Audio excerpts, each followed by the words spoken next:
দাঁড়াও, আমি এখানে কিংকং এর পায়ের শব্দ শুনতে পাচ্ছি।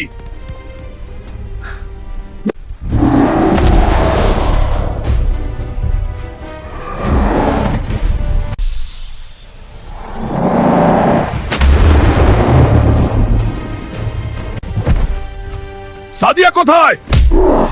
বল সাদিয়া কোথায়? হাল্ক, আমি এখানে। এই শয়তান কিংকং আমাকে অনেকদিন কষ্ট দিয়েছে, ওকে মেরে ফেলো। চলো তোমার বাবার কাছে। চলো সাদিয়া, এবার যাই, তোমার বাবা তোমার জন্য অপেক্ষা করছে।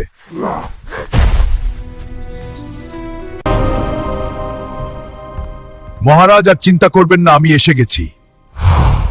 বাবা, তোমার সাথে আমি কোনো কথা বলবো না, তুমি আমাকে গিয়ে নিয়ে আসলে না। রাগ করে না, আমার মামনি বুকে আয়। হাল্ক, তুমি আমার মেয়েকে আমার কাছে ফিরিয়ে দিয়েছো, এবার বল কি চাও তুমি? আজ আমি তাই দেবো যা তুমি চাও। আজকে আমি মহা খুশি। বন্ধুরা, মহারাজের কাছে কি চাইবো দেখতে চোখ রাখুন পরের পর্বে। বন্ধুরা, আইডিটা ফলো দিয়ে রাখো আর কমেন্ট করে জানিয়ে দাও তোমাদের মতামত।